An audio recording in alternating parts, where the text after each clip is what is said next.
அகில் பால் மற்றும் அனஸ்கான் இயக்கிய அடையாளத்தின் கதையை யாராவது விவரித்தால் பாதியிலேயே அந்த நபர் சிக்கலான பக்க கதைகளின் பிரமைக்குள் தொலைந்து போவார். அது அப்படி இருந்திருக்க வேண்டிய அவசியமில்லை.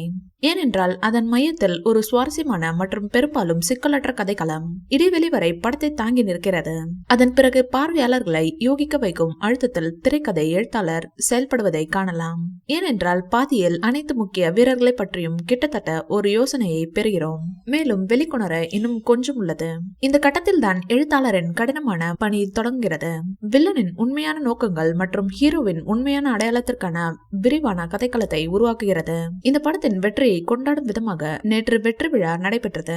அதில் படத்தில் நடித்தவர்கள் கலந்து கொண்டனர். அதில் பேசிய த்ரிஷா, தளபதி விஜய் சர்ச்சைக்கு முற்றுப்புள்ளி வைத்தார். தளபதி விஜயும் சங்கீதாவும் ஒன்னாகத்தான் இருக்கிறார்கள் என்றும் எங்களுக்குள் ஒன்னும் இல்லை என்றும் சொல்லியிருக்கிறார். அது மட்டுமல்லாமல் இது போன்ற சர்ச்சையை கிளப்ப வேண்டாம் என்றும் சொல்லியிருக்கிறார். கோலிவுட்டின் பாக்ஸ் ஆபீஸ் கிங்காக திகழ்ந்து வருபவர் தளபதி விஜய்.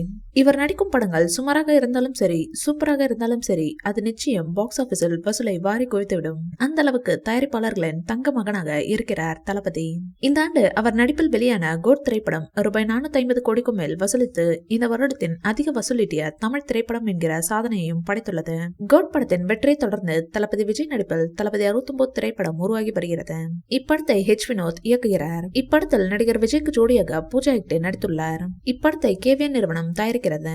இப்படத்திற்கு அனிருத் இசையமைக்கிறார். இந்த வீடியோ பிடிச்சிருந்தா லைக் பண்ணுங்க, ஷேர் பண்ணுங்க. மேலும் விஜய் சார் பற்றிய தகவல்களுக்கு எங்க சேனலை சப்ஸ்கிரைப் பண்ணுங்க.